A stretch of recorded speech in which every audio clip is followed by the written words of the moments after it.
alhamdulillahi rabbil alamin wa salatu wa salamu ala rasulillah. À ń dúpẹ́ fún ọba Allah, ọba tí ọpẹ́ yẹ, ọba tí ò sí rẹ̀, òun lọ́ba àná, òun lọ́ba òní, òun lọ́ba ayérayé, òun lọ́ba tó ga tí kankan ọ̀gá tó mọ́, òun náà ni ọba ilé tí gbáròyé, wàlà àwálù wàlà àkírù àzọ̀hírù wàlùbátínù. Òun lọ́ba tó nípìlẹ̀ tẹ́nìkan ò mọ̀ pìlẹ̀ ọlọ́run, òun lọ́ba tó lópin tẹ́nìkan ò mọ òpin rẹ̀, òun náà ni ọba rínúròde, ọba tó pamọ́ tí kankan ọ̀pá tó mọ́tọ́ lọ́wọ́n ọba tí a wá ń ròyìn yìí náà ni ọba tí ń pa ni, ọba tí ń jí ni. Ó pa wá lálẹ́ àná, ó tún jí wa láàárọ̀ yìí, èyí ká sọ pé Allahu Akbar. Lórí bẹ́ẹ̀, ohun tí a bára wa sọ̀rọ̀ Ọlọ́run lé lórí, òun náà ni tí a ń pè ní àyànmọ́. Àyànmọ́ òun náà ni wọ́n ń pè ní kádàrá. Kádàrá yìí in tó lágbára pọ̀ fórí ẹ̀dá ni. Àwọn baba wa lẹ̀ Yorùbá wọ́n ní àkọ́tí ọkọ̀ àṣà ò ní ṣe kíni o, àṣà ò ní gbé. Ẹ̀rẹ̀ ẹni tí ó jọba kódà wọn kò ní kú sórí mọ́gàjì. Ẹni tí ó jẹ ìmáàmù kò ní kú sórí mọ́gàjì. Ẹni tí ó jẹ dàrẹ́kítọ̀ bìkan wàláhì súnmọ́ billahi la ilaha illa huwa, Ọlọ́run ó gbé débẹ̀. Torí pé Ọlọ́run ti sọ fún wa nínú Suratul Qamar. Tẹ́ bá wo sábàbí inú súlà àyà Suratul Qamar yìí, èyí tí a ń sọ nípa àyà tí a fẹ́ lò yìí, òun ni Quran 54 verse 49. Ọlọ́run sọ àyà yẹn kalẹ̀ nípa pé àwọn ẹbọ pọ̀ rẹpẹtẹ nílùú Mọ́kà ni. And then àwọn kan díẹ̀ tí wọ́n á tó ń kúrọ́ pé òpin ayé, pé wọ́n ń kúrọ́ nípa òpin ayé pé kádàrá náà ni, kádàrá kọ́ o.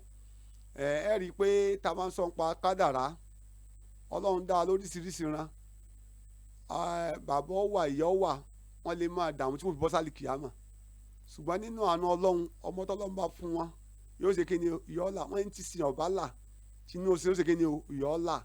Ẹ sì máa rẹ̀ tí ń pọtọ́ lẹ́nu, tí ń datọ́ lẹ́nu pé irú èwo leléyìí, Ọlọ́run á sì máa gbéga láàrin àwọn akẹgbẹ́ rẹ̀.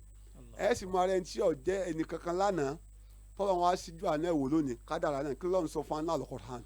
أعوذ بالله من الشيطان الرجيم. ما شاء الله. بسم الله الرحمن الرحيم وبه نستعين.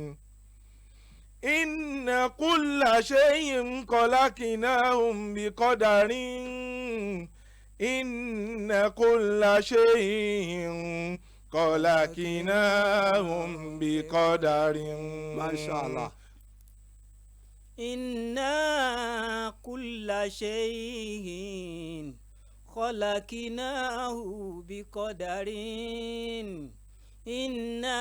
إنا كل شيء خلقناه بقدر.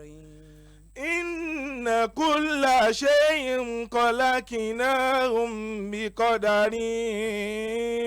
Ọlọ́run ní ìrẹ́ ànábì wa Muhammad sallallahu alayhi wa sallam máa sọ fún gbogbo àwọn tí wọ́n ń pè ní àlìhùmọ̀.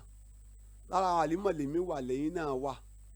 Àwọn ẹ̀yin tẹ́ ń gbọ́ wa, ara ẹ̀ lẹ́yìn náà wà. Ẹ̀yin tẹ́ ń rékọjá, tẹ́ ń gbọ́ iléeṣẹ́ wa 96.1 FM níyànà àgbàlá yìí, tí Ọlọ́run lo bàbá wa SMO Mustapha bàbá ṣe bí ọba. Ọlọ́run dákun jẹ́ ká rí bàbá pẹ́. Ọlọ́run ní máa sọ fún wa pé inna kulla shay'in khalaqnahu biqadar. Ọlọ́run ní àti kọ gbogbo kan láyè pẹ̀lú kádàrá náà ni. Inna kulla shay'in khalaqnahum biqadar. Ẹni tí ọjọ́ lówó Ọlọ́run láti kọ́, ẹni tí ọjọ́ lọ́lá Ọlọ́run láti kọ́, Ọlọ́run ẹni tí ó ra mọ́tò Ọlọ́run láti kọ́, ẹni tí ó débi tí ń lọ Ọlọ́run sọ pé àti kọ́, ẹni tí Ọlọ́run ọba kọ dáadáa mọ́ láyé wàláhì kò lè débi tí ń lọ. Inna kulla shay'in khalaqnahum biqadar. Kí àwọn pé èèyàn wá ń sáré owó, èèyàn ń sáré ọlà, èèyàn ń sáré àgbéga, wàláhì tí ọba sínú ètò ayé rẹ̀ lọ́dọ̀ ọba Allah wàláhì ká yóò lè tẹ̀ lọ́wọ́. Inna kulla shay'in khalaqnahum biqadar. Ẹ̀yin tí ẹ̀ ń gbọ́ wa láti iléeṣẹ́ wa 96.1 FM, ẹ dákun ìwọ̀nba ní ẹja sáré mọ̀, ìwọ̀nba ní ẹja sáré mọ̀, ọlà òjijì ẹni tó lọ́n bá kóore mọ́ ni. tọ́lọ́run bá kára pé alẹ́ lè yóò fi lówó wàláhì bó ṣe dààmú látàrí tó fi dọ̀sán wàláhì ò fojú ọjà sí. inna kulla shay'in khalaqnahum bi qadarin. ẹ̀yin tẹ́ jẹ́ yín sisters wa tọ́lọ́run fún yín lọ́kọ́ alálùbáríkà ẹ má máa dọ́bùdéètì wọn kẹ́ ẹ máa pẹ́ dèdèrè múgùn ẹni tọ́lọ́run ti kọ́ fún ọ yẹn tí ò lásọ kankan lára ṣùgbọ́n kádàrá rẹ̀ ń bẹ pé ọjọ́ ọ̀la yín dá ẹ má wo owó máwọn èèyàn lára lẹ́yìn náà fi débi tẹ́ ń lọ a ò ní pẹ́ tá a fi sókò tó ń pa àwọn retí àwọn tó máa pè wọlé ẹ̀yọ́ ìtàwé pàrọ̀ ni pé kádàrá yóò ṣẹ o ṣùgbọ́n ànábì wa Muhammad sallallahu alayhi wa sallam. ó ní nǹkan méjì ni ó máa yí kádàrá padà